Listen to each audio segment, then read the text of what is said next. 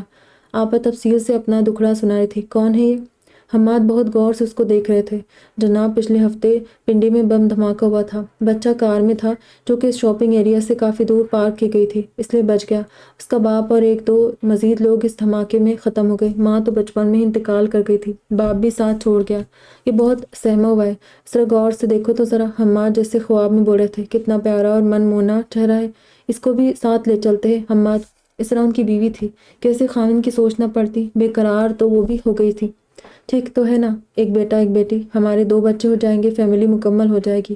مچل گئی تھی۔ اللہ آپ کو آپ کے نیک ارادوں کی جزا دے۔ انتظامی سربراہ نے مختلف پیپرز پر سائن لینے کے بعد انہیں رخصت کر دیا۔ گھر میں بچے کے آئے جیسے در و دیوار سے رونقیں چہکارے اور زندگی کے تمام رنگ پھوٹنے لگے۔ ان کو ذرا سی تکلیف ہوتی تو وہ ہلکان ہو جاتی تھی، کبھی تھک جاتی تو کبھی حماد سے شکایتیں کرتی۔ افو تھکا مارا ہے آپ کے لاڈلوں نے۔ حمزہ اپنا ہوم ورک نہیں کر رہا اور مزنہ صاحبہ بضد ہے کہ وہ ان کی کاپی پر اپنے گل بوٹے بنائیں گی۔ ابھی صرف 10 ماہ کی ہے اور گھٹنوں کے بل گھسیٹتی ہوئی حمزہ کے پاس پہنچ جاتی ہے اور وہ کام چھوڑ کے اس سے کھیلنے میں مگن ہو جاتا ہے۔ ماشاءاللہ بہت پیار کرتا ہے اپنی بہن سے، حماد محبت سے کہتے۔ کس ماں کا بیٹا ہے، اس طرح فخریہ کہتی اور حماد بے ساختہ کہکا لگانے پر مجبور ہو جاتے تھے۔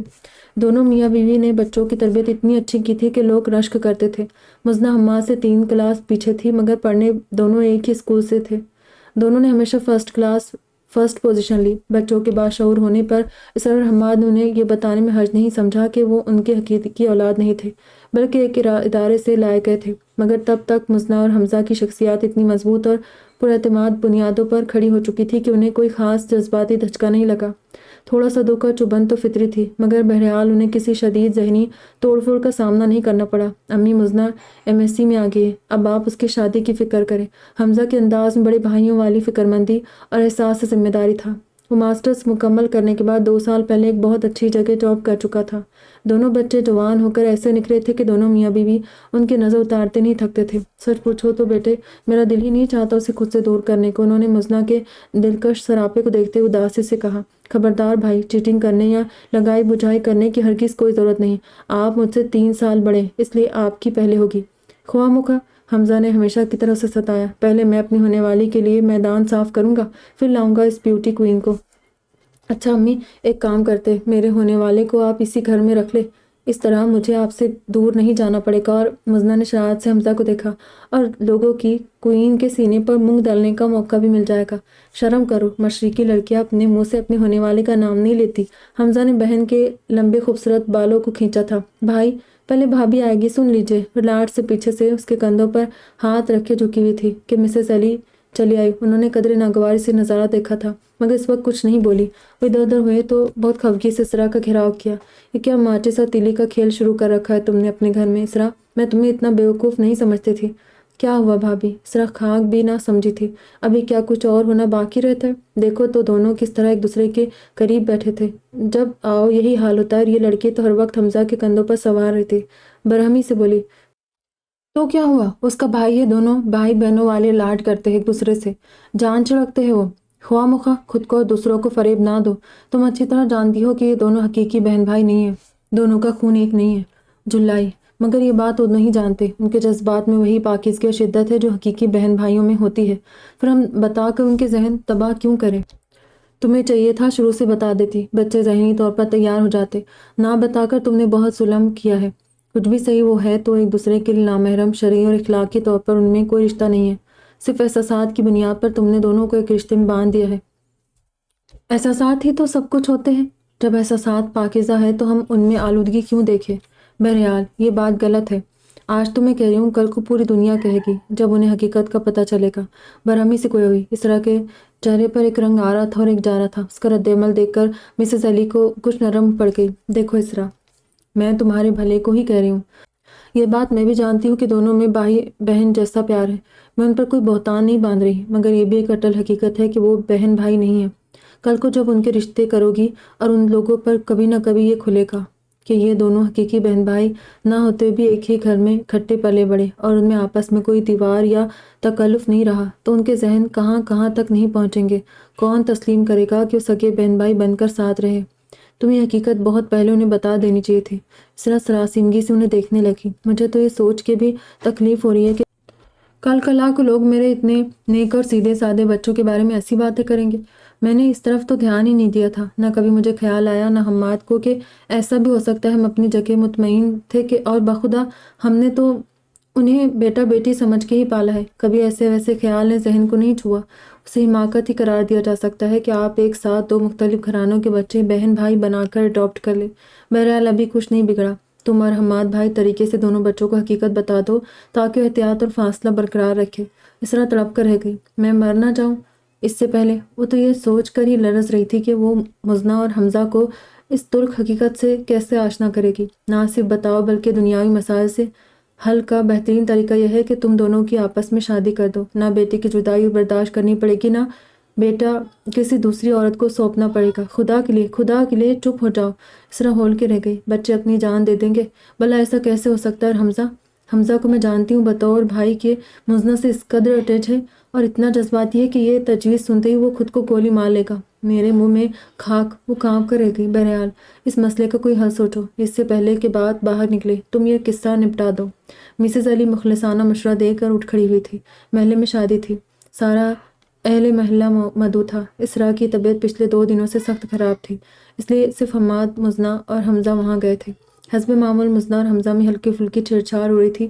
دونوں میں اتنی ذہنی قربت اور یگانگت تھی کہ اپنا ہر احساس ایک دوسرے سے شیئر کیے بنا چین نہیں پڑتا تھا۔ السلام علیکم حضرت، پہچانا مجھے؟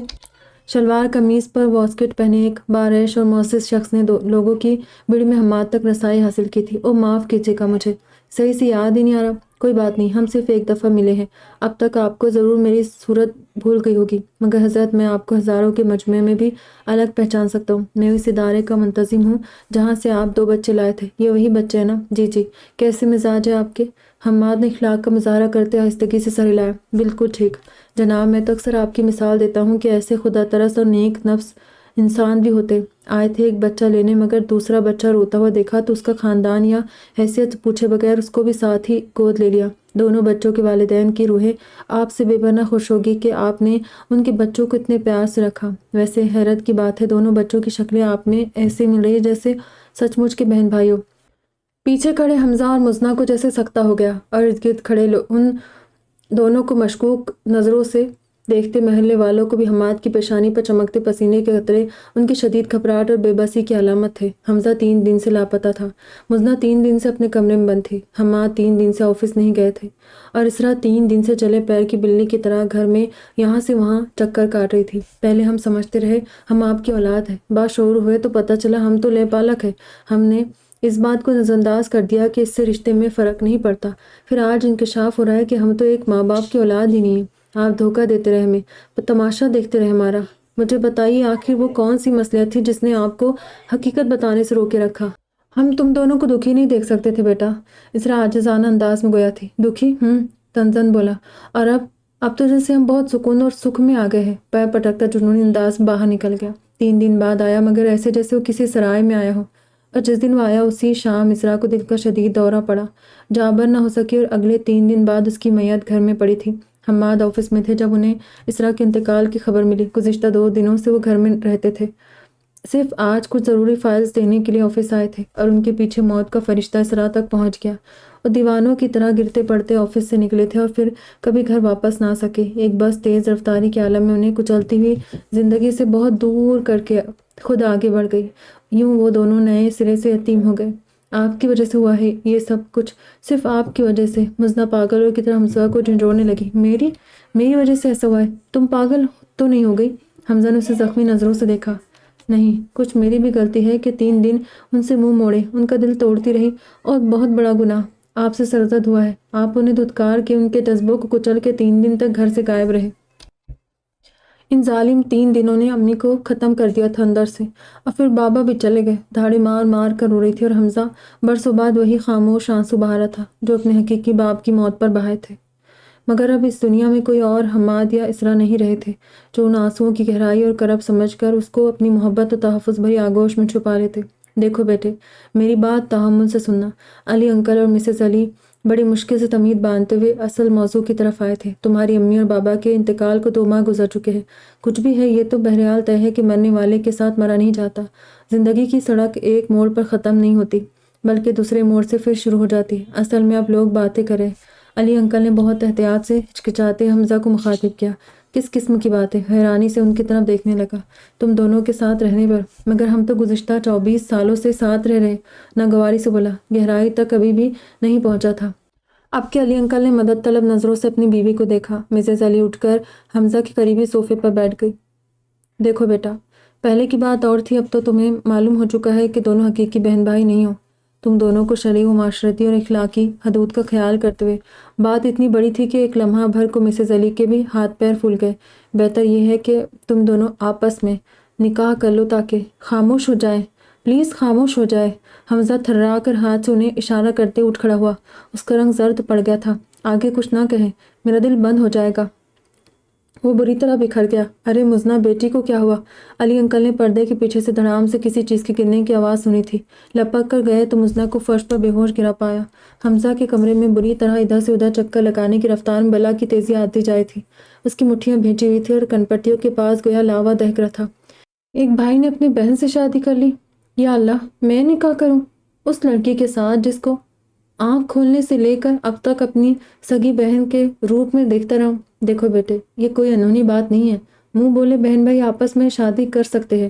پھر میں تمہیں ایک مثال دوں۔ ہمارے نبی کریم صلی اللہ علیہ وسلم نے اپنے لیپالک بیٹے کے متعلقہ بیوی سے شادی کی اور دنیا والوں کو بتایا کہ شادی صرف حقیقی محرم رشتوں کے ساتھ نہیں ہو سکتی۔ جو نامحرموں سے شادی جائز ہے۔ تم ہمیشہ سے مزنہ سے محبت کرتے رہے ہو، اس کا خیال رکھتے آئے ہو، اب بھی وہی سب کچھ تمہارے درمیان رہے گا۔ صرف اتنا فرق ہوگا کہ رشتے کی نوعیت اور تقاضے بدل جائیں گے۔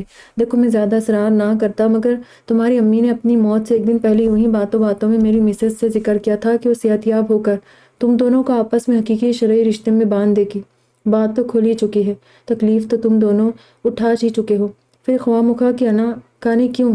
کیونکہ اب یہ بات سب کو پتہ چل چکی ہے، اور جہاں مزنہ یا تمہارا رشتہ کیا گیا وہ ضرور اس بات پر متعارض ہوگے کہ ایک نامحرم رشتے کو محرم کے طور پر کیوں رکھا، اور اگر ایسا کر ہی لیا تھا تو لڑکا لڑکی کو بتایا کیوں نہیں؟ کیا پتہ دونوں میں کیا رشتہ رہا، وغیرہ وغیرہ۔ اب کیا تم اپنی مری ہوئی ماں کی خواہش بھی پوری نہیں کرو گے؟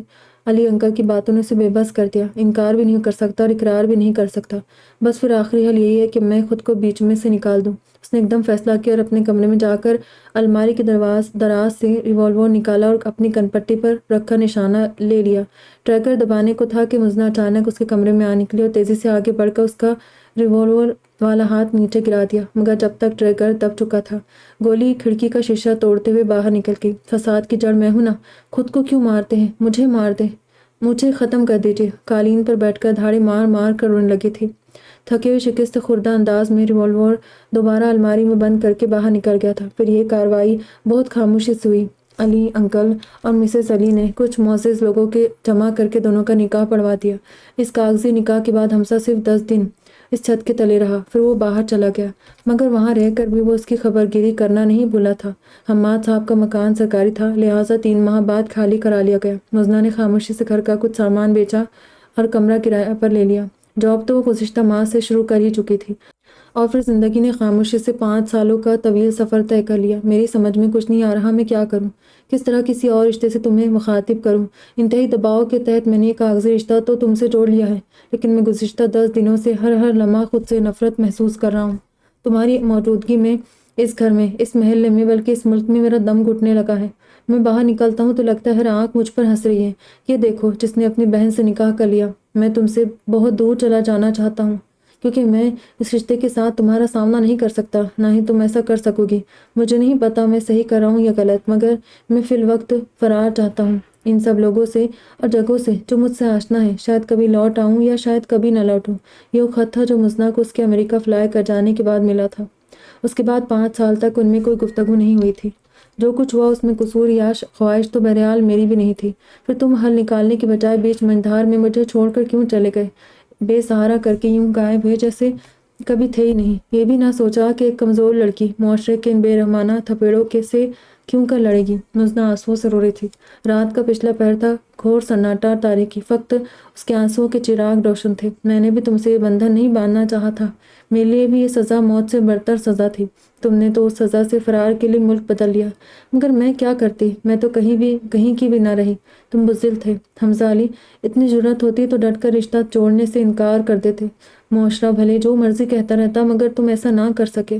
مجھے کاغذی چھت تو فراہم کر دی، مگر عملی میدان میرا ساتھ دینے اور میری حفاظت کرنے کے بجائے آرام سے فرار ہو گئے۔ میرا کیا قصور تھا اس میں تمہیں کبھی معاف نہیں کروں گی۔ احساسات صرف تمہاری مجروح نہیں ہوئے تھے، مجھ پر بھی اتنی ہی قیامت ٹوٹی تھی۔ میں نے بھی نکاح کے فارم پر سائن کر کے 12 خود سے نفرت کی تھی، تمہارا سامنا کرنے کا سوچ کر 1000 مرتبہ جیتی مرتی تھی، مگر میں نے تو بہرحال میدان نہیں چھوڑا۔ صبح کی اذانیں ہونا شروع ہو گئی تھی تو اپنے پراگندہ خیالات سمیٹ کر ہمتیں جوڑتے ہوئے وضو کے ارادے سے اٹھ کھڑی ہوئی۔ علی انکل پر بڑا ستم ٹوٹا تھا۔ ان کی بہو اور پوتا سمندر کی سیر کے دوران بوٹ الٹ جانے کے باعث ڈوب کر ہلاک ہو گئے تھے۔ ان کا بیٹا عباس اور بیوی اور بیٹے کی لاش کے ساتھ اپنی 2 بیٹیوں سمیت لٹا پٹا واپس آیا تھا۔ مزنہ کو اطلاع ملی تو ان کے دکھ کے احساس سے آبدیدہ ہو گئی۔ وہ 10 دن تک باقاعدہ ان کے افسوس کے لیے جاتی رہی۔ بیٹے اور بیوی کی حادثاتی موت نے عباس بھائی کو پتھر بنا دیا تھا۔ مزنہ ان کی دونوں بچیوں کو سہما ڈرا ہوا اور افسردہ دیکھتی تو اس کا دل کٹ کے رہ جاتا۔ بڑی بیٹی کی عمر 4 سال اور چھوٹی کی 3 سال تھی۔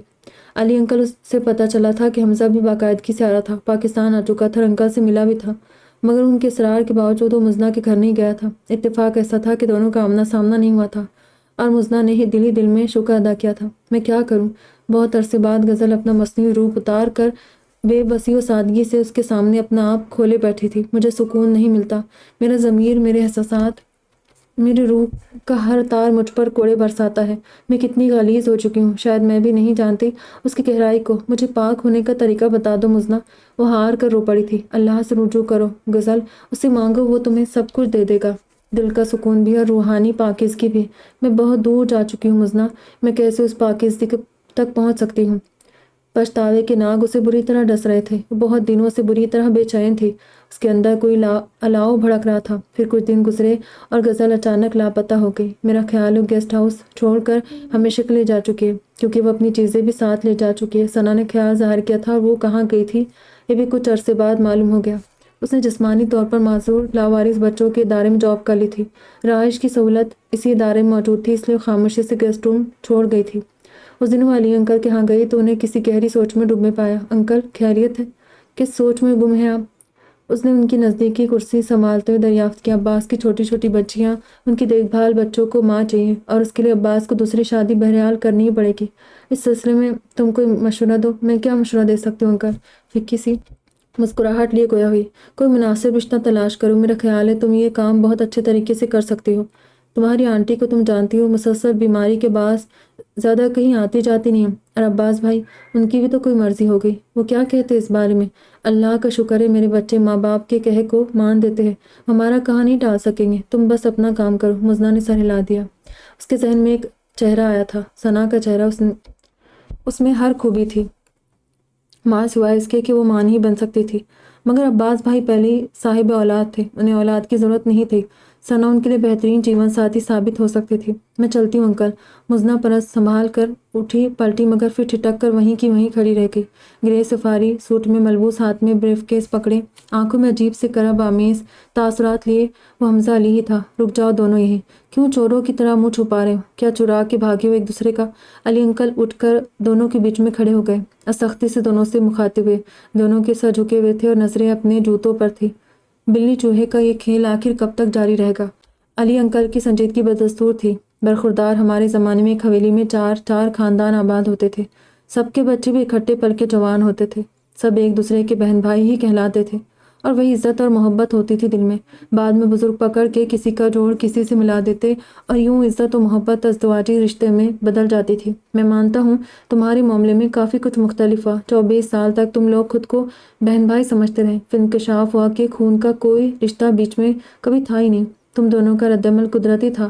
تمہارے بابا نے اور ممی نے تمہیں معاشرتی دباؤ اور مسائل سے بچانے کے لیے مجبوراً یہ تجویز کیا تھا کہ تمہیں ایک شرعی رشتے میں جوڑ دیا جائے تاکہ تم دونوں ہمیشہ ایک دوسرے کے ساتھ رہو۔ اس میں ایسا کیا غلط تھا جو اتنا شدید رد عمل ظاہر کیا کہ 5 سال گنوا دیے اور اس کے بعد بھی کوئی احساس نہیں جاگا؟ حمزہ پیر کے انگوٹھے سے لون کی گھاس کرید رہا تھا۔ مزنہ بت بنی کھڑی تھی۔ اور حمزہ، میں تمہیں 80% قصوروار ٹھہراؤں گا کہ تم بجا رشتے کو مضبوطی اور تحفظ فراہم کرنے کے یہاں سے فرار ہو گئے۔ اس بیچاری لڑکی کو معاشرے کے مسائل سے نمٹنے کے لیے اکیلا چھوڑ دیا۔ نیا رشتہ نہ نبھاتے پرانے رشتے کے ناطے جو تم پر اس کی معاشرتی و معاشی ضروریات اور تحفظ کا حق بنتا تھا وہ تو پورا کرتے۔ میں شرمندہ ہوں، وہ آہستگی سے بولا۔ 5 سال بعد مزنہ نے اس کی آواز سنی تھی۔ اگر شرمندہ ہو تو پھر باز آ جاؤ، مزید وقت برباد کرنے سے اور یوں ذہنی عذاب سے گزرتے رہنے سے کیا حاصل ہے؟ نارمل انسانوں والی زندگی جیو۔ مجھے اتنا عرصہ گزار کر بھی یہ سمجھ میں نہیں آیا کہ میں تمہارے ساتھ کس طرح زندگی کا آغاز کروں۔ بہت بجھا شکست خوردہ تھا۔ تم کچھ مت کرو، زندگی کو خود موقع دو کہ وہ تمہیں آغاز و انجام سے آگاہ کرے۔ علی انکل نے جان بوجھ کر دخل اندازی کی تھی۔ نہ دور جا پاتا ہوں نہ قریب آنے کا حوصلہ رکھتا ہوں۔ وہ پیشانی مسلنے لگا۔ خود بخود سمجھ میں آ جائے گا، کچھ وقت دو ایک دوسرے کو، اور فی الوقت یہ کرو کہ مزنہ کو اس کے گیسٹ ہاؤس تک چھوڑ دو۔ اس کی گاڑی کی مجھے ضرورت ہے۔ میری کار کی بیٹری ڈاؤن ہے، اسے کون دھکے لگا کر اسٹارٹ کرے گا؟ میں شام کو تمہاری گاڑی گیسٹ ہاؤس پہنچا دوں گا۔ مزنہ سے مخاطب ہے۔ کیا زبردست بہانہ ڈھونڈا تھا انہوں نے، ان دونوں کی یکجائی کا۔